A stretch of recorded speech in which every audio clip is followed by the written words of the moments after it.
Hey, brewery or small business owner. At the Beer Accountant, they understand the unique financial challenges of the craft brewing industry. Are you tired of navigating complex brewery accounting and taxes on your own? Staying up late working on financials and getting your finances in order after a whole workday? They're a CPA dedicated to helping breweries like yours thrive, with services ranging from qualified bookkeeping, business tax prep, to strategic financial planning. Stop wasting time on spreadsheets and focus on what you do best: making great beer and running a small business.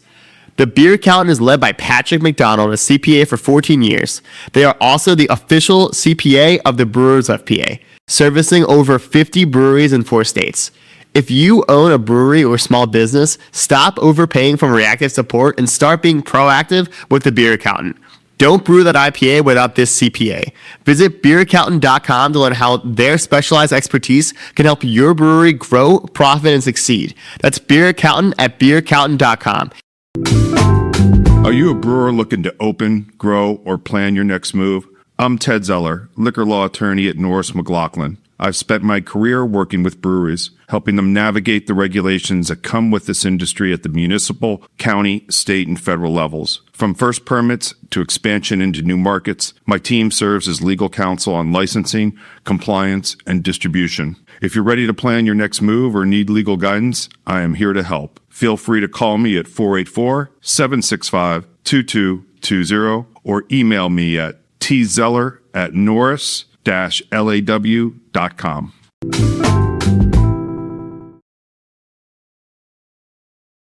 Oh, 12-ounce can. That's actually like kind of frustrating if we're talking about like that side of the business, right, where we're selling cans, is when people come in like looking for to-go beer, they're typically like craft beer nerds and they're not looking for 12-ounce cans, but so few people are like canning in 16-ounce anymore. Yeah. So like when I'm like going to order, I'm like searching by 16-ounce to see like what's available in that package size as opposed to 12. Yeah, like a lot of people are just selling in 12-ounce now, and I'm assuming it's a cheaper manufacturing process. No, it's the same. I think that in my personal opinion,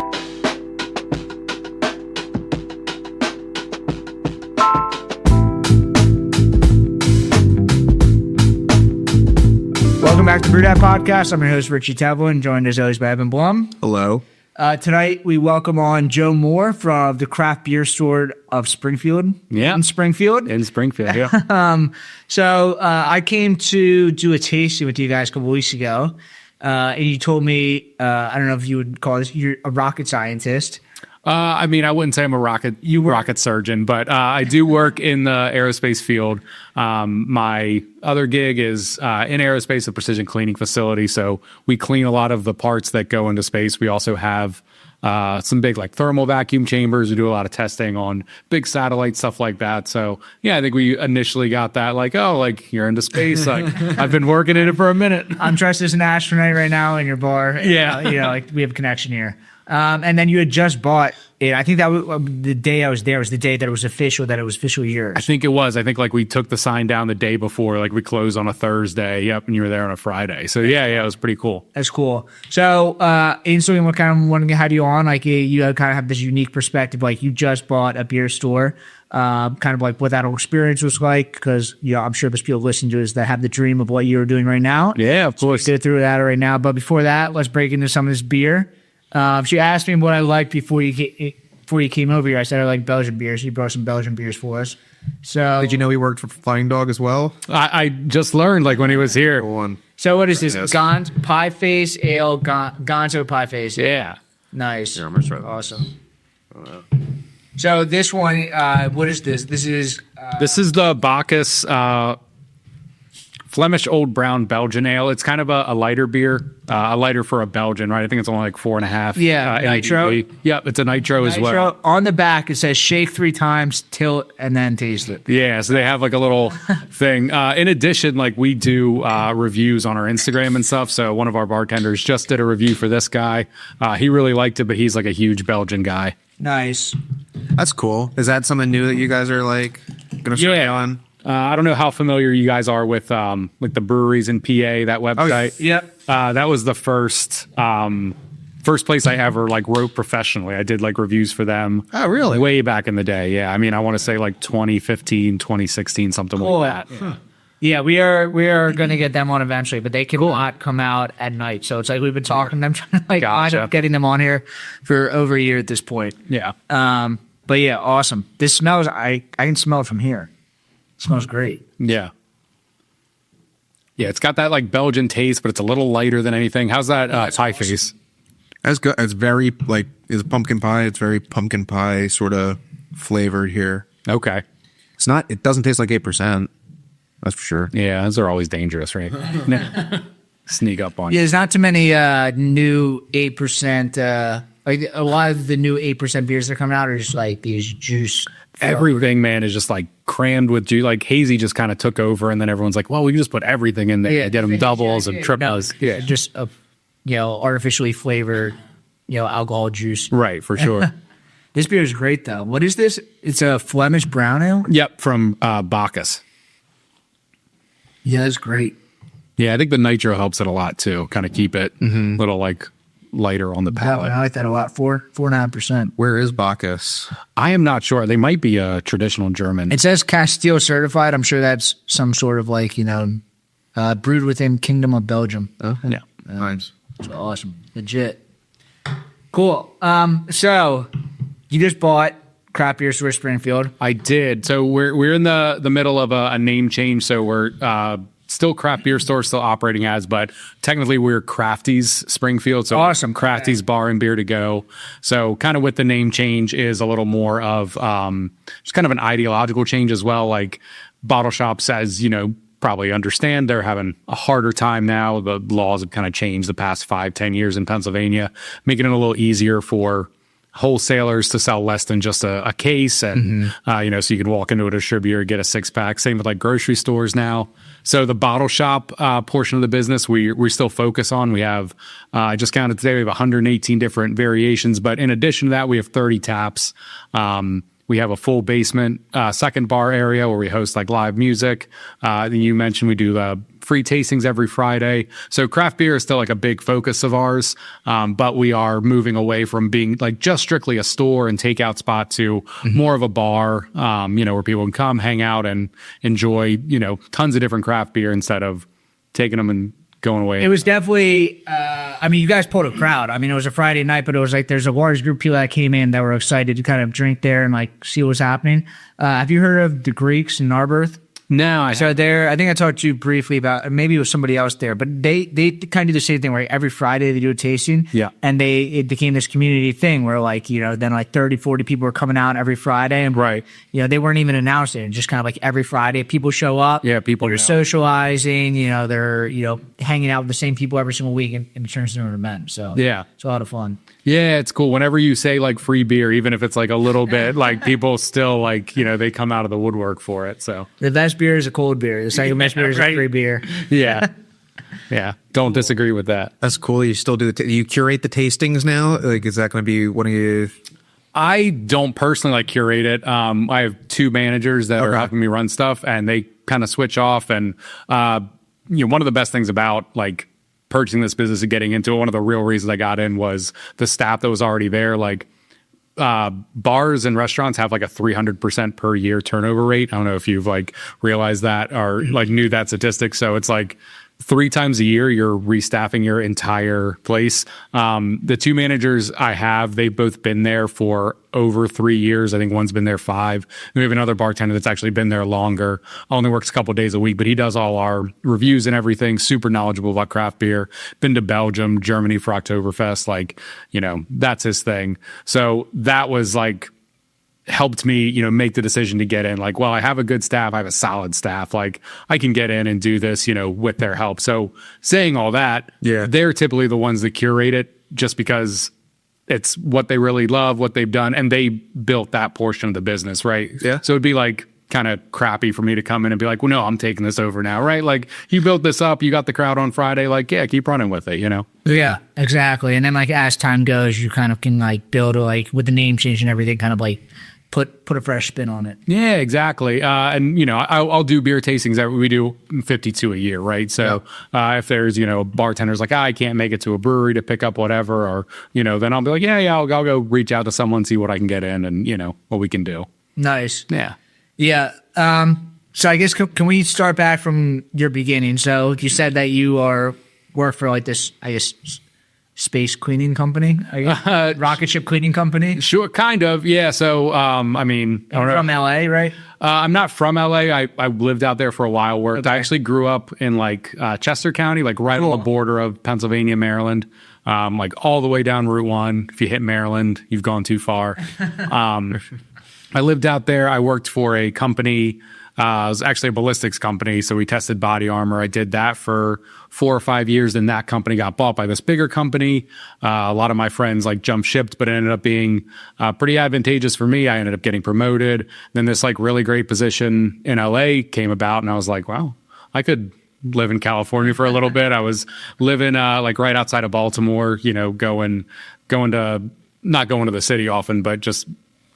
You lived in Maryland, right? So yeah. I feel like you live in Maryland for 3 years. Like I've seen everything in the state, right? Like I've got it. So lived out in LA for 3 years. That's when I got into aerospace and worked as their quality manager, and then transitioned over to the precision cleaning portion. And that's what we focus on. So it's, I mean, kind of similar to cleaning beer tap lines or anything like that, right? Like, you know, the only difference is we're cleaning it down to like the microscopic level. A lot of our stuff is like, no particles over 100 microns or something, right? So it's got to be incredibly clean before it goes up into space. Makes sense. Yeah. It's funny, all the connections between like space and the beer, and then actually Richie and like just space. There was somebody else there that his son-in-law was like the head of information or something at SpaceX. At our place? Yeah. I don't remember who it was, but I mean, we do a ton of work. It was one of your regulars. His son-in-law was like the head of something at SpaceX. Okay. So, yeah. And he was telling me that he was like, I need to take a picture of you, send it to him. Yeah. It's a tight knit industry. I mean, you know, and it's a pretty cool like industry to work in, right? Like anytime you see a launch or something go off, there's like 100,000 different moving parts that have to make that launch go. Like even just us as cleaning, like by the time a part gets to us to get cleaned, we're typically like the last thing that part sees before it gets put on a rocket ship and or a satellite or whatever. Yeah, pressure. Yeah, right. So a lot of times like they're coming to us and it's already gone through drawings and anodizing and, you know, everything else. So it's like 4 months late getting to us, and they're like, we got to get it right now. We have a launch next week. I'm like, oh, so does everyone else. Like, you know, only so many pads. So yeah. That's cool. So what brought you back to the East Coast? So I lived out in LA like through the pandemic. And LA is just like I love LA. It's a great city, but it can be a very lonely city, especially like during that time. Different than Chester County. Different than Chester County for sure. And it just, you know, I had been out there 3 years. My wife's job was fully remote. I was able to kind of get myself a remote position, you know, inside the same company. It's like a, you know, lateral move. So it was like, you know, we could afford a house outside of Philly. We can't afford a house here in LA. So it was just like kind of time to move back. And so we did that, moved back, and, you know, lived here for 3 or 4 years. And this place was, you know, the place we bought, Crafty's, was our local spot. It was our local bar that we went to all the time. We both love craft beer, you know, fell in love with it in Ohio first and like Brewdog, and then out in LA. So when we came back here, fell in love with this craft beer place that came up for sale, and it's like, well, maybe we could do it. I don't know. Yeah. See. And you said you were writing for Breweries in PA before that? I did like a couple things for their Instagram like years and years ago. And then I ended up doing some freelance writing for like entertainment websites and video game stuff. Like I've kind of done a little bit of everything. Have you always been, because I know you also have your YouTube channel where you, what is it? Is mostly movies and stuff? Typically, it's what I'm doing now. I worked I've never had like one job. So when I was in LA, I was doing all this like freelance writing, and I was like really into the gaming sphere. Cool. I like love video games. After like 3 years of that, I was like, man, this is a lot of work, right? Like, so maybe like let's, you know, tone it down, and like kind of moved into movie reviews and analysis, stuff like that. Yeah. Cool.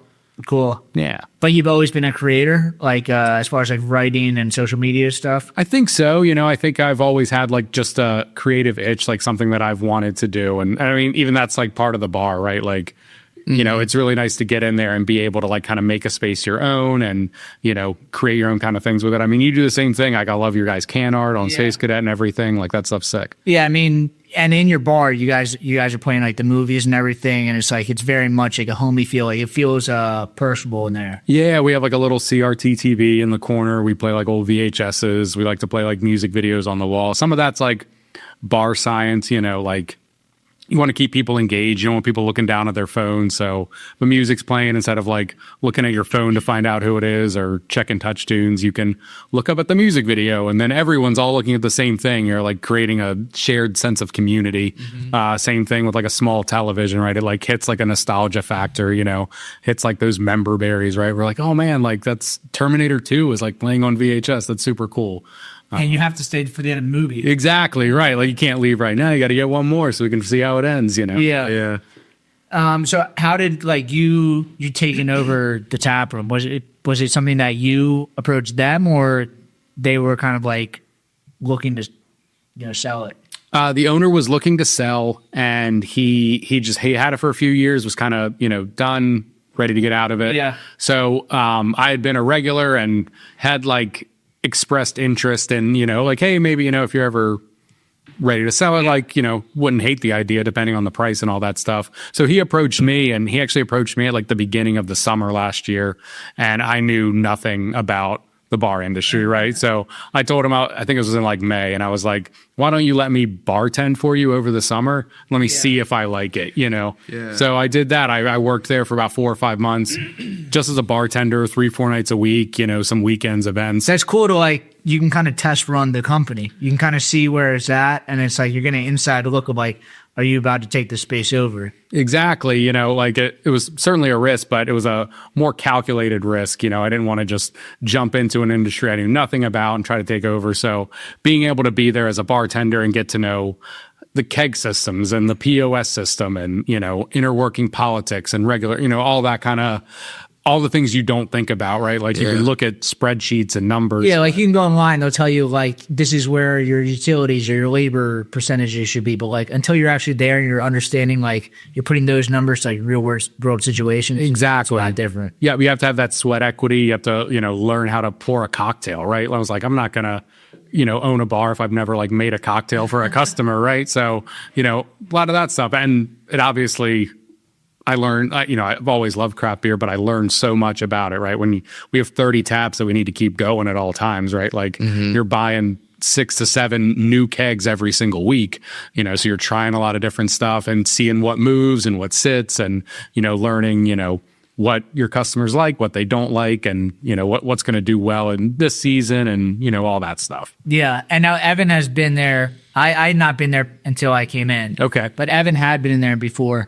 What do you think what changed? Like, were you seeing stuff like some things needed to change, like the setup of the bar itself, or was it kind of the whole, like you said, like the managers are the same, but it was kind of like keep things running, but was there a big overhaul of like how the store set up or managed? I would say like the biggest change was probably I guess, like I said, like ideologically, right? Like it was the craft beer store. Now we're Crafty's bar and beer to go. So like the beer to go kind of took second nature. I actually think we have a really great bar. If you were there, right? Yeah. So the way it's set up in this, Was that already there? that was already there. Cool. And the 30 taps and all that stuff. But the way that bar is set up as an L, where the bartenders in the middle and everyone can kind of look at each other, creates this like really interesting sense of community, something you don't get at many bars, right? Instead of just like sitting in a straight line, like you can have 4 or 5 people on that corner and they're all like able to, Everyone was chirping at each other the whole time. exactly.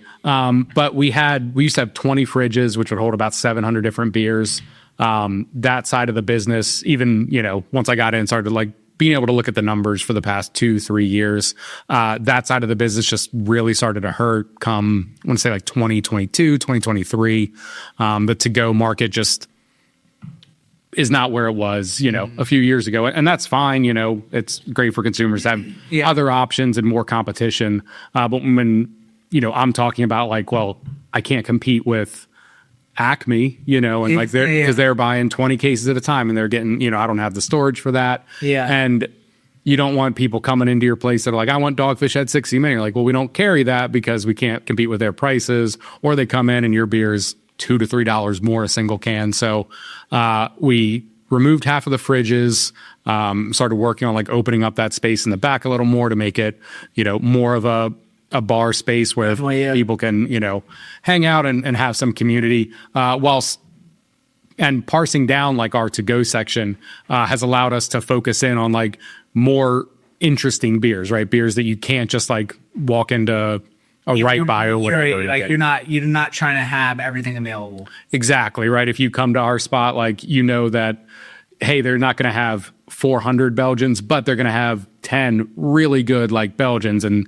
6 or 7 really good like barrel aged beer and a decent section of IPAs that I'm not going to find anywhere else, right? Mm-hmm. So yeah. And we do certainly still carry some staples. One of my favorite is like the Stone FML. Like I just love having them.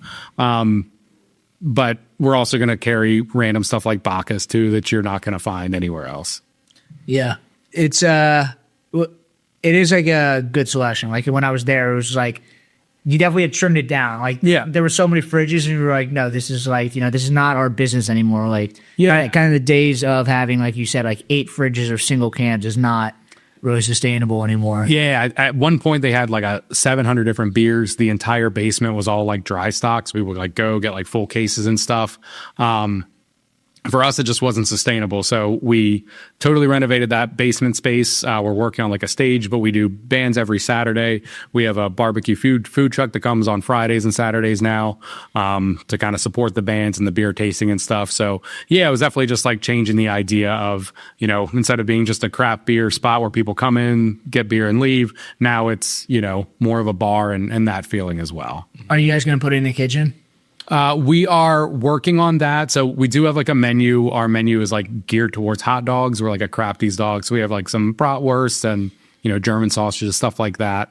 Running a restaurant is very different than running like a bar. Definitely. I'm part of running the kitchen. Exactly. It's really tough. So, we have to have like some type of food just, legally in Pennsylvania, you have to have like a food that's, always being served. So we do that. We have a limited menu of, a few different hot dogs and, desserts, stuff like that to go with it. But as far as expanding into like a full kitchen, I don't know. That's step 13. I'm still on step 2. For sure. Right now we partner with this barbecue guy. Like I said, comes out Friday and Saturdays. Yeah. That seems to be like the best option for us right now. So you can still come to us on the weekends and get great food. Even if it's not made by us in our kitchen. Definitely. So you were bartending there beforehand. Mm-hmm. What do you think has been like the biggest eye-opening thing that you were not expecting from being a bar owner? I guess just like how much work is, which is like a stupid thing to say, right? But it was just an insane. The first like 2 months, I was like, oh my gosh. And what type of work, as far as like putting things together, or just manual labor? You're moving stuff around, you're doing inventory, you're doing just busy work. Yeah, manual labor, like that stuff doesn't bug me too much. It's more just like there's only so many hours in a day and you have, so many tasks that need to get done. And when you're the guy that gets called for everything, right? Like this gaming machine stopped working, or where's, the sheet for the pool guys, and hey, we ran out of Tito's, like I'm the one guy that it all comes to. I remember when I first started my job as a quality manager in 2016. It's like the first time I'd been in a management position. I remember like someone came into my office and they were like, hey, and you asked me some question. I'm like, I don't know. And they were like, you're the one that's supposed to know that question, right? I was like, oh no, I guess I am. Though it's been like that happening 7 times a day, for the past 3 months. Where it's like, I don't know. And they're like, well, you need to be the one that knows, what this is. So we're all in this together. Yeah, exactly. Nice. And And you guys are open 7 days a week? We're open Monday through Sunday, 3 to 11, Monday through Thursday, and then 11 to 11, Friday, Saturday, Sunday. Did you guys have to shut down before you took over, or was it just kind of like turnkey? You guys just kept kind of operating and slowly transitioned over?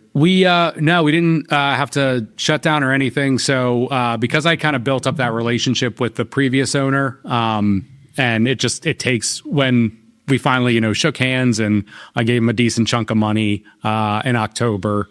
He kind of just let me start running it like under a management contract. So he really backed off. And so I have only owned it like officially for like 2 weeks, but I've been operating more or less as the owner since October, kind of, running all the books and, writing checks, all that stuff. Yeah. So that helped too, right? That also gave me a good idea of like, hey, before like the ink dries, like you have a good 4 months of getting into everything. Yeah. So, Have you talked to, you guys already had a group of regulars that were coming in. Yep. Have you heard feedback from them as far as like how things have changed? Like I imagine because it is like more community based, it's like those types of people like it more. Yeah. That is like the most difficult thing is trying to navigate like your regulars, right? Because your regulars have an expectation of what this place should be, what it should look like. It's their bar. Yeah, exactly. And you come in and you're like, well, we're changing the name and we're getting rid of this. But everyone change bothers everyone and absolutely used to it. So it's like, because it's coming from you, you might feel weird, I guess, but it's probably like, in the long run, then that'll just become the new norm. I think it helped that I was there for a while before that. Sure. That people one saw me like on this side of the bar, right? Like, hanging out, drinking, and then on the other side of the bar, bartending and,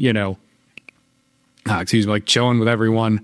Yeah, you're one of them. Like, you were a customer that then became the owner. Exactly. So there are things that they want and things that they don't want.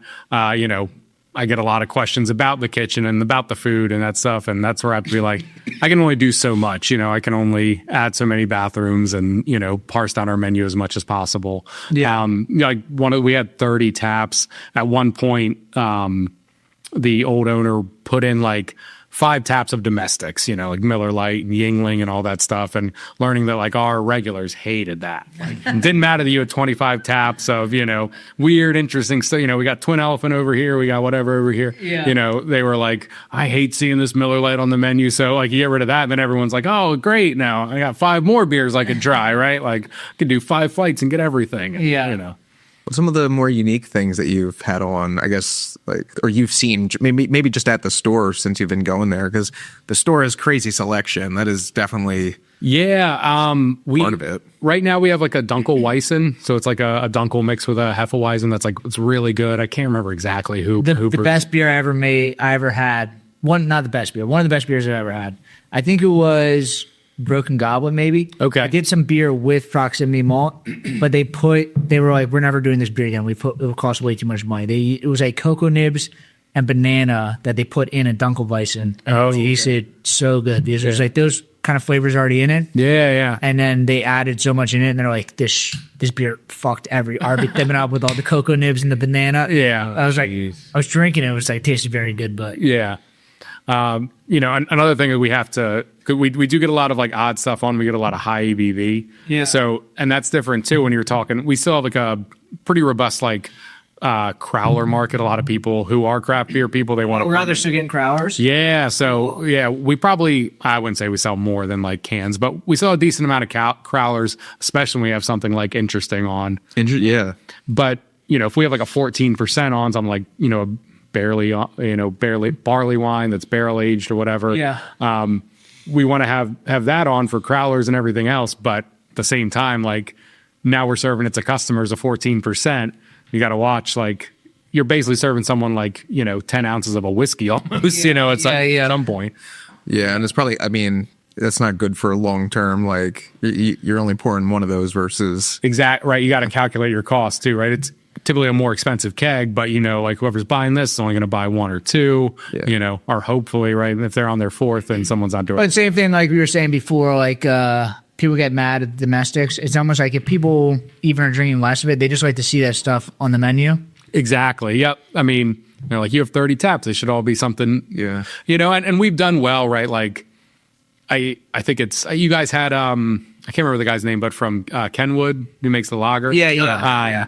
Matt. Yeah, Matt. Sarah. Super cool dude. And like, that lager is what's going to go on. And anyone that comes in, they're like, hey, do you have like Yingling? I'm like, I got it in bottles, but I also got this really cool lager that you might like as well. Yeah. We keep Garage on as like kind of our like house beers for The normal garage or garage lime? just the normal Garage. We don't do the lime. Yeah. Oh, I like the loud. Do you? I do like the garage. We have it in cans. So like someone came in and got like a crowler of Garage the other day. I'm like, bro, we got them in the fridge in cans, but you want a crowler, like go for it, man. It's all you. No, to me, garage in general, it's not something I would probably even get out. It's more of like a tailgate thing for me. Sure, Like yeah. I'm going to a, I think people just love the Kelsey's. yeah. I mean, who doesn't, right? Like you can't be from around here and not. But it's also a great beer for people that aren't into craft beer that come in and they're like, I only drink Miller Lite or whatever. Like, well, try this. And we also keep Kronbacher on, like their Pilsner. That's another great one to give it. Super underrated.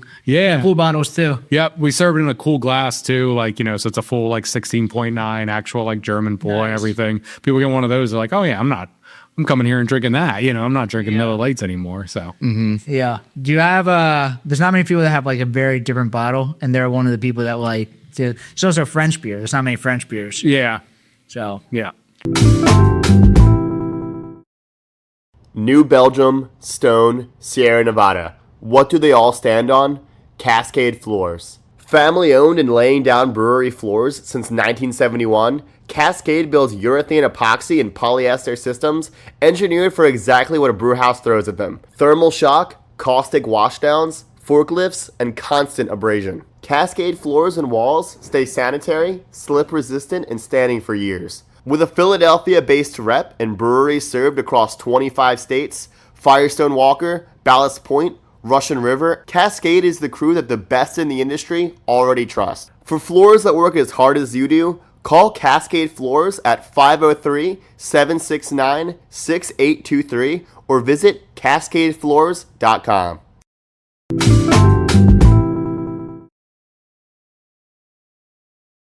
cool. Awesome. What kind of beer styles do you like? Did you come in and kind of switch up the menu a little bit to your beer style? Not so much, right? Like I've gone through waves like probably everyone else. Like 2019, I got super into hazies. I drank, tons of hazy Janes and everything else. Now I'm more of like a barrel aged like barley wine person. That's hard to find in kegs anyway. So we have like a decent selection of, the Allagash, Kiro and stuff like that. But no, I'm not trying to take it over. I'm a super big numbers guy, right? Like aerospace, all that. So I'm looking at what sells. Like, all right, if this keg's been on for a week and it kicks, like I'm getting 3 more of those because I know that's what's going to go out the door. So you also have 30 taps, so you can have a little bit of everything. Exactly, have a little, and it could be a bummer too, right? When you get something like this is really cool and then it sits for like 2 or 3 months, like, oh man, like welcome to happy hour, little guy. Like, this is your time to shine. Did you? You said crowlers or something, which is like surprising to me. Maybe it's just like something cool about your store and kind of set that you have. Have you noticed other differences? Like our 12. Everyone talks about 12-ounce beers are like storming back. No, I mean we've been all about pints. We haven't. I've seen 12 ounces at some other bars, specifically like craft beer places where they're serving like higher ABV stuff. 12-ounce cans. Oh, 12-ounce can. That's actually like kind of frustrating if we're talking about like that side of the business, right, where we're selling cans, is when people come in like looking for to-go beer, they're typically like craft beer nerds and they're not looking for 12-ounce cans, but so few people are like canning in 16-ounce anymore. Yeah. So like when I'm like going to order, I'm like searching by 16 ounce to see like what's available in that package size as opposed to 12. Like a lot of people are just selling in 12 ounce now. And I'm assuming it's a cheaper manufacturing process. No, it's ounce. The same. I think that in my personal opinion, craft beer, a 6-ounce can of craft beer is the perfect amount of a type of beer. Unless it's like, some barley wine or barrel aged beer, like barley aged or barrel aged beer, to me should be at just 12-ounce can, which like historically is not how it has been. It's been the opposite of that. There's Right. larger things. But for me, like a hazy IPA or a Pilsner, like a 16 ounce of that is perfect. Yeah. But I think people are like looking at the numbers of like they can sell more beer in a 12 ounce. And yeah, now that everyone's trying to like switch stuff up now because craft beer is kind of hurting a little bit. Yeah, for sure. But I think, in my opinion, like, you know, a high-end craft beer in a 16-ounce can is like, that's the perfect amount of beer. Yeah, I mean, I bet you make a strong argument for it, right? And I definitely prefer to sell 16-ounce cans than 12-ounce. I also like 16-ounce cans. I have some 16-ounce cans and some, like, you know, pounder bottles that I've kept like throughout the year. Like I still have like a Dogfish Heads Bitches Brew bottle from like 2016 that, you know, is gone from Maryland to LA to back to Philly now. Like, you know, they look a lot cooler, you know, having them. I have a couple Pink Boot Society ones from LA. And like a 12-ounce can, it's like, that's could be a Pepsi can. Who cares, you know? Yeah, it's like most wine glasses bottles are all in the same, except 50. Yep. And I feel like that kind of makes sense. And for me, I just think craft beer, high-end craft beer in a 16-ounce can it kind of just makes sense. Well, I think you're right. And I think like the places that are sticking with 16 ounce, they are holding a little more prestige than, you know, everyone that's like moving almost strictly to 12 ounce, right? Yeah, it's almost like more crushable beers, I feel like, are moving to the 12 ounce. Sure. Yeah, but also just visually, I think the brand, like when people switch and they try to do like mainstream thing like that, sometimes the brand loses some, you know, visual, some value to the customer where they're just like, oh, well, they're switching to 12-ounce guys now. Yeah, I mean, you bring up a great point. Even just like the cultural zeitgeist of like, if you going into a store and you're seeing like this brand is only doing stuff in 12 ounce and this brand is only doing things in 16 ounce, like it does change something in the consumer's mind of like, well, that's the more premium product. They're selling it in a more premium packaging than opposed to like everything, the little things. When people use like the shrink wrap, like instead of pack text, they use like the shrink wrap plastic things.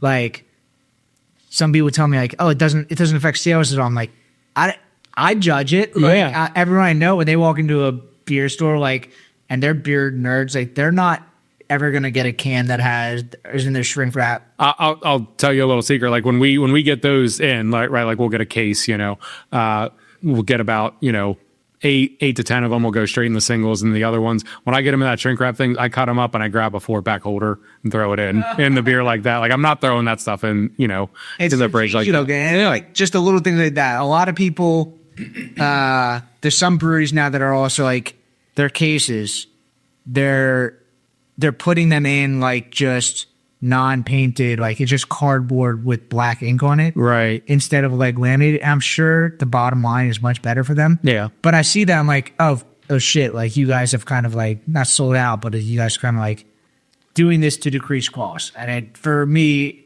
like I do make a note in my head, like I'm judging you right now, right? Yeah, like how many ways do you like saving a penny, on this, like as opposed to like, and I get it, right? Like there are bean counters everywhere who have their job for a reason, but at the same time, like it is hard to understate like the importance of your brand and how your brand is like immediately recognized by people, right? Like especially if you're trying to promote your brand as the premium product. Exactly, right? Like it's hard to play both sides of it. Yeah, for sure.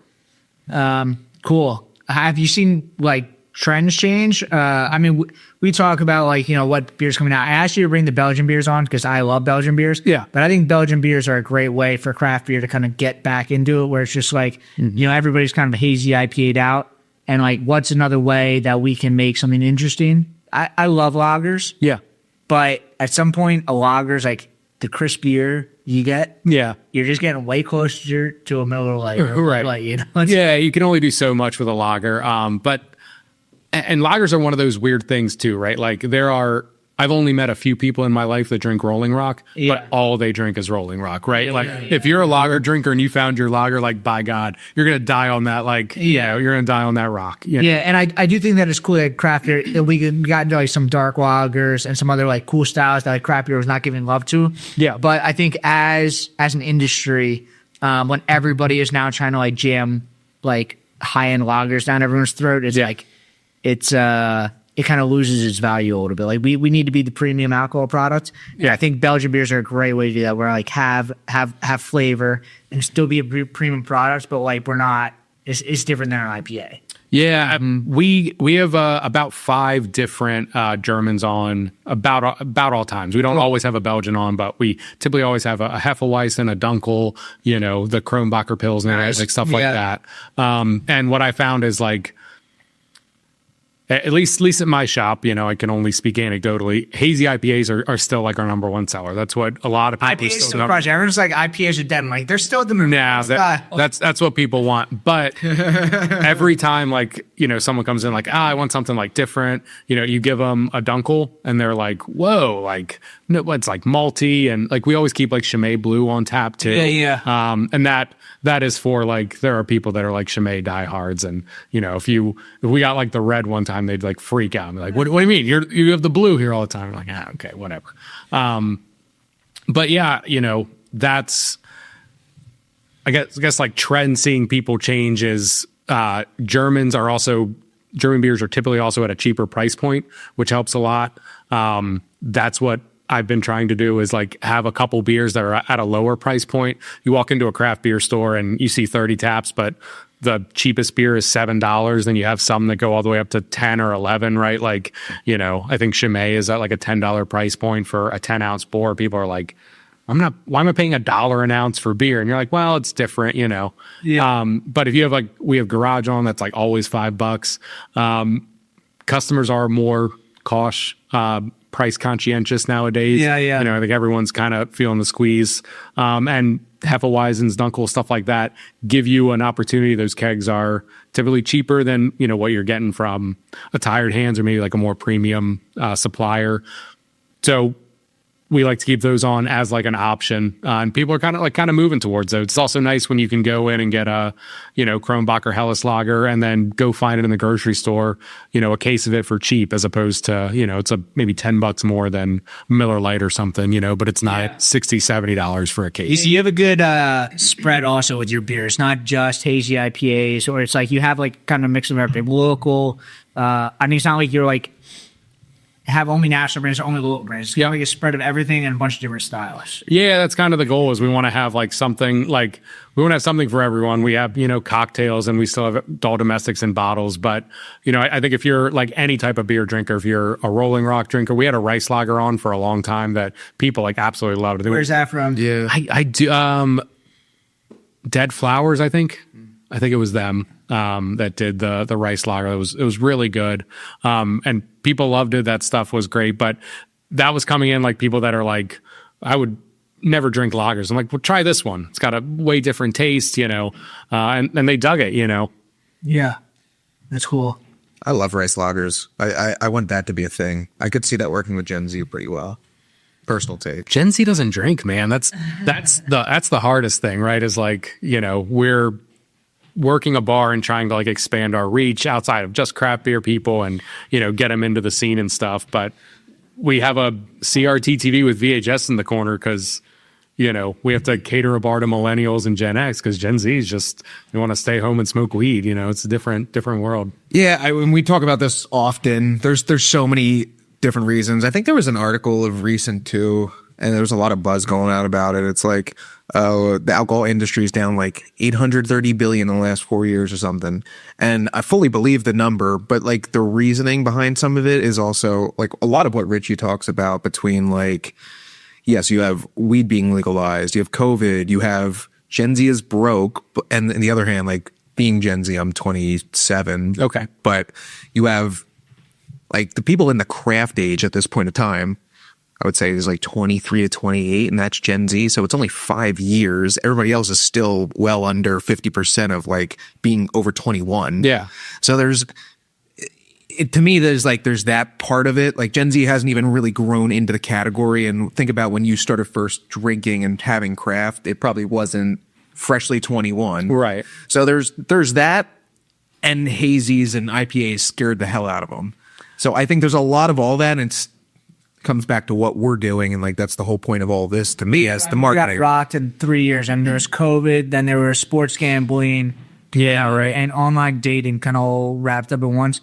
And I'm seeing like this, not that I'm seeing it, like there's no numbers to back it, but like, I think people are, not that it's lost its luster, but it's like, everyone's realizing that like they're not going to be the next millionaire by making a huge parlay. Right. And like, you're seeing a big turn back of like, event-based, dating activities as opposed to just people sitting on apps and stuff. True. And the whole weed thing is like in this crazy thing right now where it's like so deregulated that people, you walk in Fish On, there's like 3 weed stores. Or like this, like at some point, this is going to go away. Yeah. So, I think that we're just in this weird time that like alcohol is the only thing that's regulated right now. Yeah. And at some point, all the other regulations will catch back up and we'll be all right. But yeah, I mean, every industry ebbs and flows. I don't know if we'll ever see like the heyday of craft beer, like, 2019, where it's like every week, your town had 3 more breweries that were popping up. That was just like the cool, like Instagrammable thing. But before that, it was like 2007. It was like you couldn't miss. It was like, everybody was just making so much money. Yeah, it was like betting on Bitcoin, right? Like it was, you're just killing it. But you mentioned like all the things, right? The COVID, gambling, all that stuff. It has just changed consumer behavior and like young people behavior. And like you were saying, everything needs to be an event. Like that's like what we have to do, right? Like a Saturday has to be a band, a Friday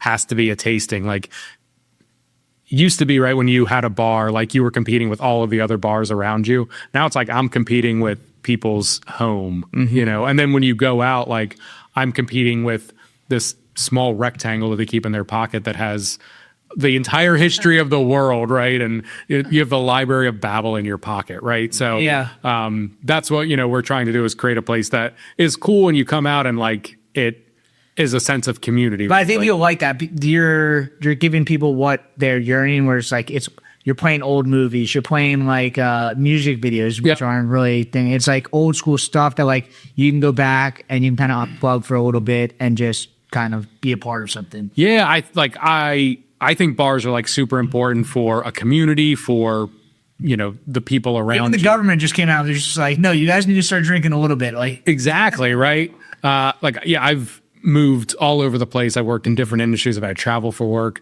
and like there's wherever you go, there's always like a bar you can go to, right? Yeah. Like that's the one place where you can, instead of like sitting and being like lonely in your hotel room, just go out to a bar for a couple hours and talk with people and have a sense of community, even if it's a false community for 2 hours and you're never going to see each other again. Like some of my like best times were people I met at a bar, we drank till 2 a.m. and then I never saw them again. Like we had the time of our lives. We were best friends for 6 hours, and that was like the perfect end to that story, right? I think it's not drinking. If I'm at a coffee shop, don't not say hi to me, but like don't let you just like come up and just start chilling with me. Right. But if you're at a bar, it's like totally normal thing to just come up and just start hanging out with other people. Yeah, exactly. Like get into, I mean, in the environment where that happens. I've like joined other people's groups that are bar hopping. Like, you'd be at one bar and you're like, this guy's coming with us. I'm like, all right, let's go on to the next spot, I think the need for that is coming. I mean, I feel that. Yeah. Like I grew up in I graduated college during COVID. Yeah. So I feel like that's starting to, it's starting to itch. Like I'm trying to do more things outside. And I think a lot of people are like just kind of exhausted with their phones and whatnot. Like, yeah, you get caught in like these endless hell loops. Terrible. The worst things happening in the world. And, it's terrible for, your self-esteem. It's terrible for your pot, right? Like Amazon is just so easy to spend $100 on nothing, right? Like when you could go spend $20 out at a bar and have like a shared experience and something that's real and tangible. I spent 20 minutes today looking at a lonely monkey in Japan. Right. Yeah. I need to stop this. Yeah, the authenticity, I think, will come back, and it will come back hard. That's kind of one of the, I think. I have a hope for that at some point, especially with the way that just like the world is moving in AI and stuff. So yeah, I agree with that too, right? I think people are like super anxious and like hungry for something real when so much of what is happening around them and like on their phones and on TV is fake, like especially with AI, right? Like it's hard to tell what is real and what isn't anymore. But when you're, there with someone like sharing the same experience, like, that's real. It's something you can like physically, tangibly hold on to. I think that's why concerts have like come back in such a big way. Like people are they want to go experience, their favorite songs with a group of people that they don't know, all like sharing in that experience together. Yeah, that was not just out listening to music now. It's like, being a part of it. Exactly. Yeah. Like, it's however much money to go see Beyonce in concert, but you're with 100,000 other people that are all like in like this one moment that'll never happen again. And you're all experiencing it together, which is like invaluable. The Beehive. The Beehive. Yeah. So I do want to talk about this. You brought the Brewdog in. Sure. You said you were a fan of Brewdog in Ohio. Yeah. So you lived in Ohio for a bit? I didn't. My wife did. I spent a month in Ohio for a work trip. Columbus? In Columbus, yeah. Cool. And that's where I met her. I met her on Tinder. I was actually like in the military at the time. And so I went out there for like a week or a month long school, met her on Tinder like day 2. And I was like, well, I guess that's just what I'm doing the whole time. So yeah, we like fell in love and we went to, they're obviously big brewery there in Columbus. We went there. They also have like a small brew pub in like downtown. And they have like a hotel or something there also? They do. When we Hotel? Yeah, and they like serve beer there. It's like, like I think Dogfish has one too, where it's like a beer hotel. Dogfish they do have one in Milton. Theirs isn't as cool. So we stayed at Brewdog twice, once going out to LA and once on our way back. So the hotel is like in the brewery. So you open your curtains, you can see the big stills and everything. It's very cool. The coolest part about it is when like a week or a day or two before you check in, send you an email like, hey, what are your favorite like Brewdog beers?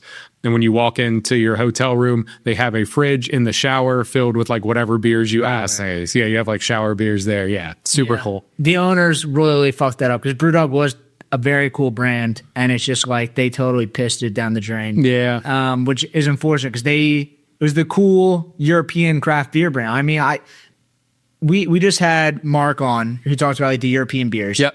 And he was not a fan of like IPAs. They were able to make like a new school brewery in Europe, which is not common. Yeah. And they turned it into this international brand. Yeah. We have like right now we have Berlo's like German IPA that's on tap. We had that, and then we had Tired Hands had a Dunkel, I think, or some type of German beer. Like it was, we're like, let's like swap it. Let's see how it goes. The Tired Hands did really well. The German IPA was not, has not been doing as good. I think it's a very good beer, but it definitely is not like a normal IPA. And I think even with the Hazy Jane, like when people taste that, they're like, this doesn't taste like a hazy IPA. I'm like, no, it's definitely more of a British beer. It's a lot more bitter than the typical like hazies, but that's kind of why I like it. It's not like every other normal hazy beer. For sure. Yeah, it's definitely, I think bitterness is coming back a little bit. But I don't think it's coming back the same way that it was. Like 2014, 2013, it was just like, how bitter can we get this thing? Yeah. I've had people come in and like ask me the IBUs on something. And I'm like, all right, I don't, look at the can, man. Like, go on Untapped. They'll let you know. IBUs, diacetyl. There's like a lot of things that used to like drive the craft beer world that like are just not in a lot of people's vocabulary. Yeah. Yeah. People look at, well, like you said, the can is a cool art. What's the packaging look like? Like that visual is more. It's great. What is Twin Monkey? Twin Elephant. Twin Elephant. Yeah, like I don't love typically I don't love IPAs. I don't love overly like hoppy beers, but this is delicious and it's very fruity. It gets a little bitterness, but that's really it. So I'm love hazy IPAs. Have fallen, I wouldn't say fallen off. I still drink them like pretty regularly. But I think they're not as interesting as they used to be. Twin Elephant, they're over in Jersey. Yep. We pretty much always have them on. They have this, they have the Nosh, they have the Full Moon Ritual. Like those hazy IPAs are on like they're on like the Treehouse or the Vale level, like something like that. Like, so I'm really like impressed by what they're doing, like so close and so locally to us. Mm-hmm. Have you had Farm Truck before? I don't believe so. It's not They're in Jersey. Okay. I've had this stuff a couple times. This stuff is really good. Okay. There's some new Jersey breweries that are like Jersey Forever just didn't have anything. Yeah. Now they have some spots that are like popping up that are like really, really good. Well, they're weird with Pennsylvania with their laws too, right? There's so many weird laws and regulations. You have to do a tour of the brewery. Like that's a like legal requirement is they have to offer you a tour of the brewery. Before you were like, we have to serve food. They're like, we're not allowed to. Yeah, you're not allowed to serve food. I'm like, okay. What is it? Yeah, right. Like super weird. But yeah, I've really enjoyed Twin Elephant, what they're doing. I would say like, I don't know if you guys are like Vale guys or Treehouse guys, but the Vale's like probably been my favorite brewery for years and years. Yeah. And Twin Elephant's like kind of coming up like pretty close there. Okay. Yeah, Vale's been crushing it. Yeah. They're out of Richmond, right? Yeah. Richmond. So last time I was down there, I don't want to say this was 8 or 9 years ago, but I was down in Richmond like for like a live podcast, and I was like seeing a show, a small show, and that was like the closest place. So like obviously went to the Vale. While I'm at the Vale, I see like a buddy of mine from Pottstown, Maryland, like at the brewery. I'm like, what are you doing down here? He's like, dude, I come once a month and get like 3 pieces and go back home. He's like, this is just like my monthly pilgrimage to grab beer. Did you stop by Hardywood? Oh man, It's right down the street from there. It's possible. I drank a lot to weekend, and it's like meaderies and record stores. Like The Vale's like set up in, it's like an old school, it's like a industrial park. Yeah. Like old offices. And then it just like, they popped up here, but it's like kind of like this gridded out area. yeah, But there's like a couple breweries down there that are just like killer. there's some good stuff. There's also the Guar Bar. I don't know if you guys are familiar with that. Our bar is Do you know- very familiar. So Guar is like the metal band. Screamo thing. Yeah, and they always wear like the crazy costumes. They like hold lore, and they'll like bring out like big, paper mache presidents or whatever and chop their head off and blood will spew. But they have their own bar in like Richmond, Virginia, where it's playing their music. It's like Really? such a weird, wild town, Richmond, Virginia. I need to explore it more. I went to Richmond last year, and I'm probably going to be going again this upcoming year. Oh, They do a cool. beer conference there every year. That sounds like a crazy experience. Yeah, the Guar Bar is very cool. The Broadberry's super cool. They're a little bar that has live music. Last time I was down there for that podcast, I won tickets to like a full live brass band that was playing the next night. And it was like, think of like a full ska band, with like 10 different horns and everything. I was like, this is like really cool. These guys just exist in Richmond. They brought out like 1,000 people, gosh. Yeah, it was crazy for like a local band. Yeah, Richmond's an underrated city. I lived there for a long time. Oh, did you? Is that where? Yeah, for 10 years. Oh, wow. 12 years old, but Oh, okay. but yeah, I've been back a couple times, and it's definitely like it's a very like walkable, cool city. It is. You said it's very underrated and like super. Imagine you have like Mania, but it's like the whole city is like that. It's like the last like true hipster place, right? Like before it gets like fully taken over by hipster. Like this is where it's actually cool. This is like. I walked like 20 minutes from the train station to my hotel, and felt completely safe the entire time. Yeah. It's like hipster Pittsburgh. Is what it feels Yeah, like. God, it's like Brooklyn before the yeahs got popular. Yeah. Like it's before, when it was still cool. Nice. So you bring on like the Twin Elephant. Are there other breweries that you guys kind of feel like you guys are buying a bunch of their stuff? We keep Tonewood on Love Tonewood. pretty consistently. They're Fuego. We call it like our house IPA. Yeah. We're not a brewery. We don't brew anything, but that does really well. I said like Kronbacher's always on. We have Fiddlehead on pretty consistently.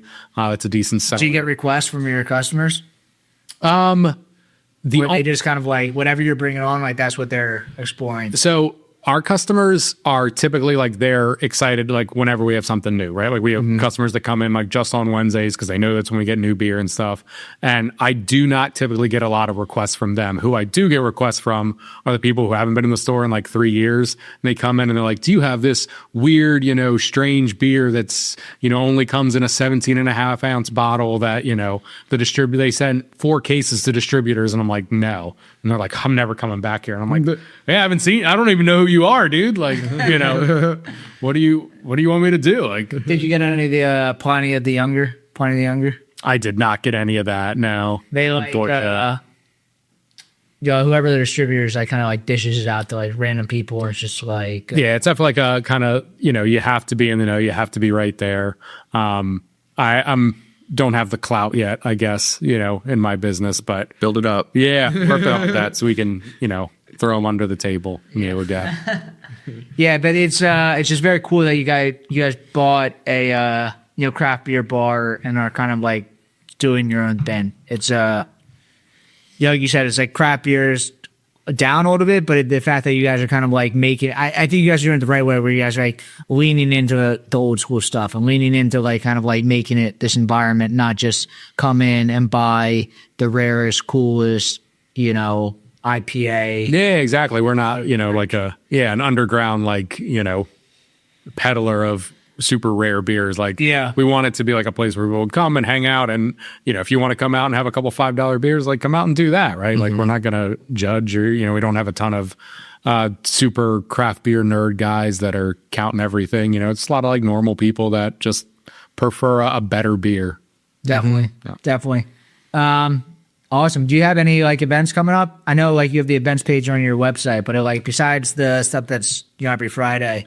That's probably the best place to find any of our events. We have a really big St. Patrick's Day party coming up. We're opening up at 8 a.m. We're doing like a kegs and eggs. Nice. So we'll have full classic Guinness pours. We'll do the half and halves with Smithwick's or whatever. I'm sure we'll have some green beer concoctions, some Jameson for people. Yeah. But yeah, we want to like open up early, start early. I've, kind of grew up around here and lived in Philly and Delco the past 4 years. What I've noticed is on St. Patrick's Day, people like to start really early and just keep going all day. So I'm like, let's lean into that. Let's like open up for breakfast, so we'll be open at 8 a.m. with kegs and eggs. And, then we have a band playing that afternoon. So yeah. Nice. Sweet. You're rolling. Yeah, man.